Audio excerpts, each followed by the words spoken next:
LISJC, l'intimité avec le Seigneur Jésus-Christ, l'assurance absolue du salut de ton âme. Alléluia, alléluia. Bonjour, bonjour monsieur tout le monde. Bonjour toi qui me regardes. Depuis l'île Maurice, depuis l'Afrique, depuis l'Europe, depuis le Canada, depuis les États-Unis, je suis très content de vous savoir, n'est-ce pas, attentif au programme de l'ISJC International Ministry. L'intimité avec le Seigneur Jésus-Christ, une vision que le Seigneur a suscitée ces derniers temps et surtout avant l'enlèvement. C'est encore un mystère pour beaucoup de personnes, mais la parole de Dieu contient toutes ces choses. Il faut arriver à un certain niveau de prière, au dernier niveau d'ailleurs, pour comprendre ce que les Écritures disent. C'est pourquoi le Saint-Esprit a suscité un programme comme celui-ci à l'intérieur de l'ISJC, le quiz et les news. Le quiz, c'est une recherche spirituelle de la profondeur de notre Dieu. C'est une méditation pour connaître le Seigneur Jésus-Christ afin qu'il marche avec toi et qu'il te conduise vers le Créateur de ton esprit. Et l'intimité avec le Seigneur Jésus-Christ en tant que ministère s'occupe de t'amener, de te conduire d'abord vers Jésus-Christ, pour qui tu as cru. Parce que le christianisme est une révélation face à face personnelle du Seigneur Jésus-Christ. Alléluia. Donc, nous allons démarrer notre émission. Aujourd'hui, c'est le quiz 48. Le quiz 48. Nous allons d'abord répondre aux questions du quiz 47. Quiz 47, donc, qui était basé sur le psaume 103. Sur le psaume 103, eh bien, nous démarrons. Lisez et méditez sur le psaume 103 et répondez aux questions suivantes. Question numéro 1. Quelle est la condition dominante pour que la volonté et la compassion de Dieu se manifestent en nous, en l'Église? Quelle est cette condition majeure? Eh bien, nous avons trouvé que c'est la crainte de Dieu. Et puis, la question disait, citez donc 3 versets bibliques, n'est-ce pas, de ce psaume 103 qui en font mention. C'est le verset 11, le verset 13 et le verset 17. Le verset 11, le verset 13 et le verset 17. Vous allez voir dans ces versets bibliques que nous avons crainte de Dieu, crainte de Dieu, crainte de Dieu.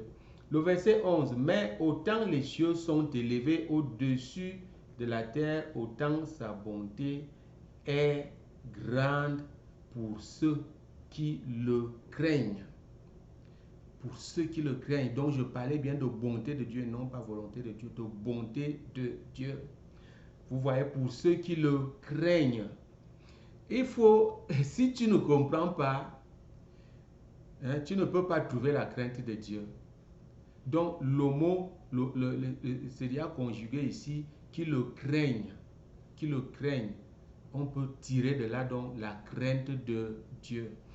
Le verset 13 nous dit quoi? Le verset 13 dit ceci. Comme un père a compassion de ses enfants, l'Éternel a compassion de ceux qui le craignent. Vous voyez, le dénominateur commun ici, c'est le verbe craindre. Et le verset 17 nous dit quoi? Mais la bonté de l'Éternel dure à jamais pour ceux qui le craignent. Vous comprenez qu'il y a des gens qui ne craignent pas Dieu et ils sont toujours en train de se plaindre que rien ne marche dans leur vie. C'est donc là le problème.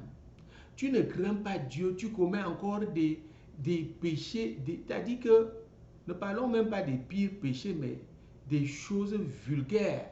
Tu commets encore ce genre de péché. Tu ne crains pas Dieu. Tu mens. Tu calomnies les frères à l'église. Tu trahis d'autres pour avoir le micro, pour avoir les positions à l'église. Je parle là, je parle à l'église. comment la bonté de Dieu peut se manifester dans ta vie si tu ne crains pas Dieu. Non. Arrête de te plaindre, crains d'abord Dieu. La crainte de Dieu vient en la haine du péché. La haine du péché est le péché. L'apôtre Paul a dit par le Saint-Esprit, fuyez l'impudicité. Fuyez l'impudicité. Vous comprenez?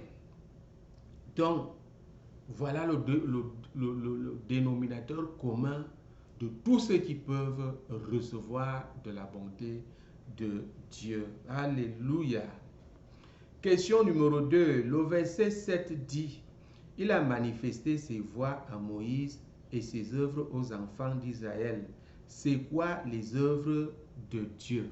C'est quoi les œuvres de Dieu? Eh bien, citez 3 exemples dans la Bible. Dans la Bible, citez 3 exemples des œuvres de Dieu dans la Bible.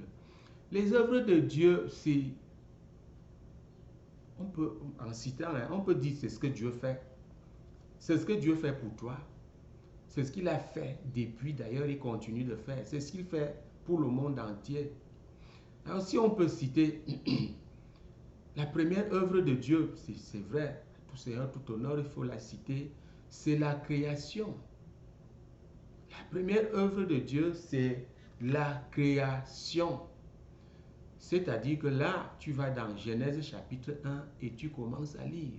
Tu vois comment Dieu a dressé toutes choses. Comment il a posé le fondement de la terre, du monde. Comment il a étalé les cieux. Comment il a fait jaillir la lumière. Voilà la première œuvre de Dieu, la création.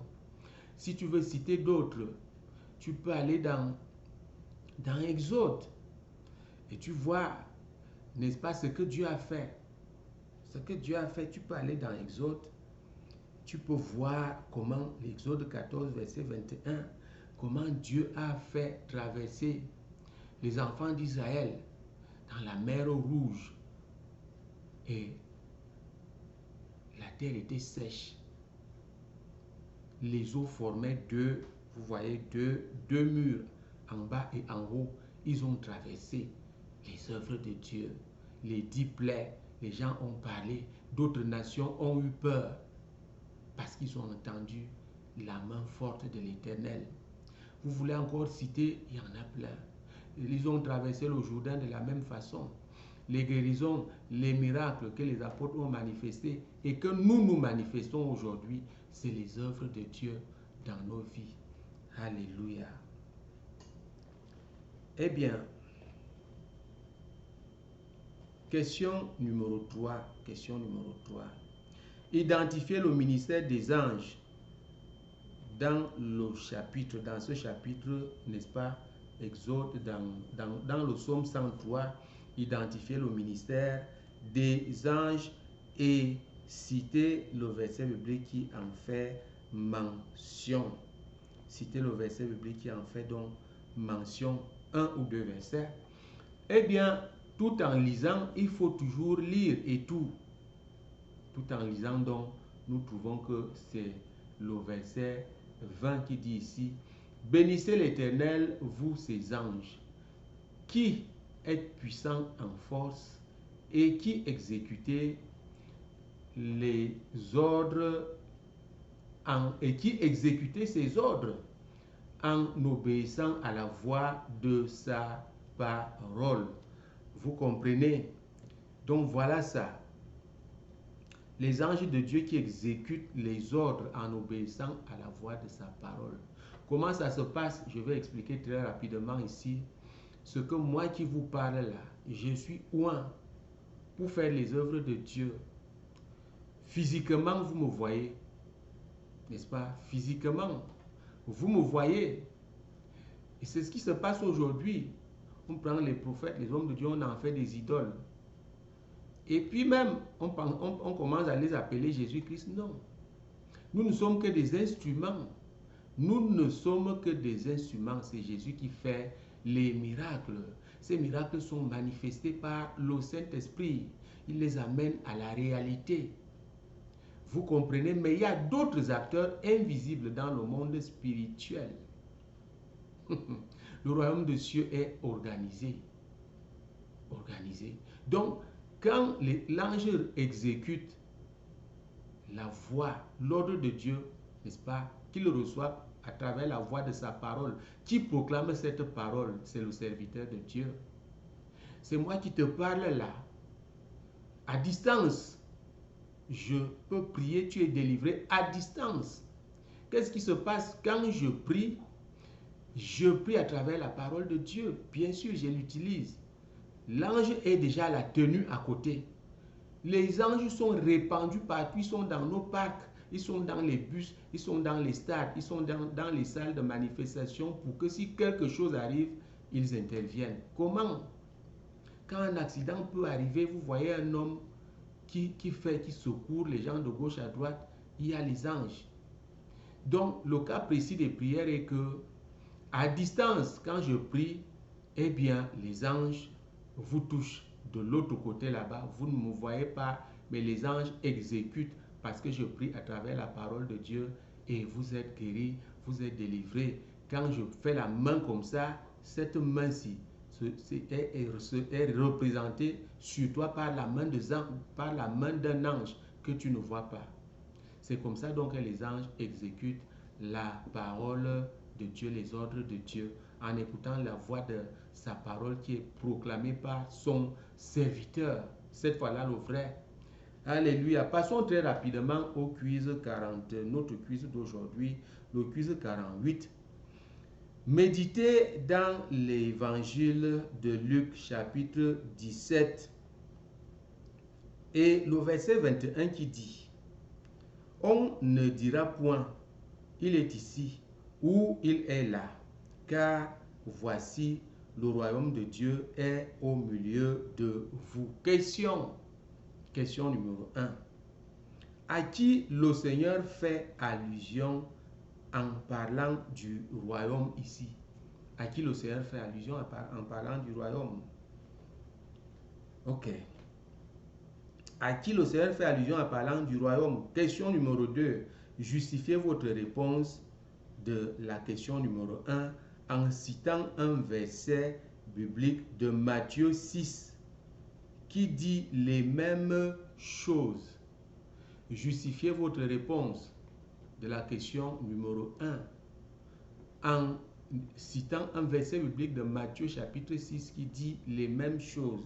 Question numéro 3. Le verset de Matthieu 6 qui est une réponse à la question 2 que vous avez trouvée.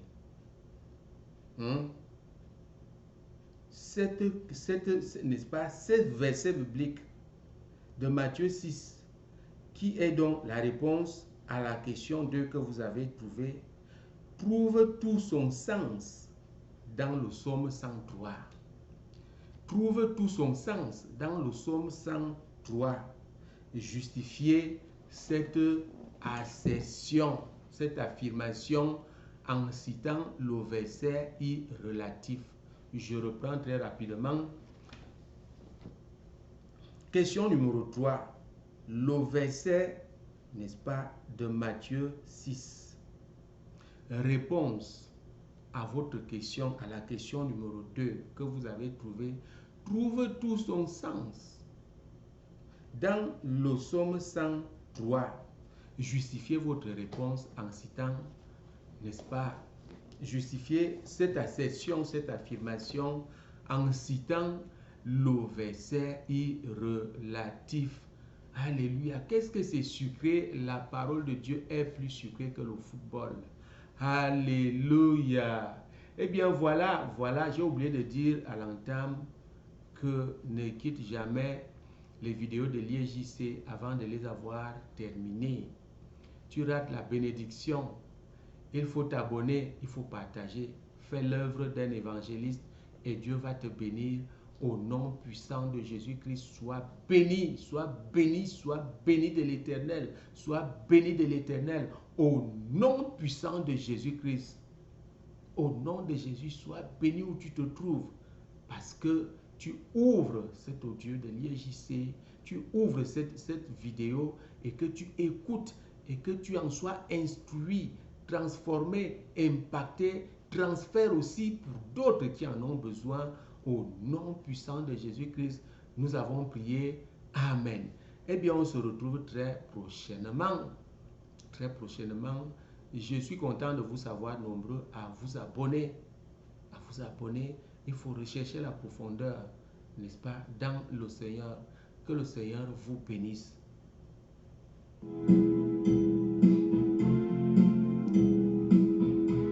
Jésus-Christ est vivant, Dieu n'a pas de fin et les miracles continuent.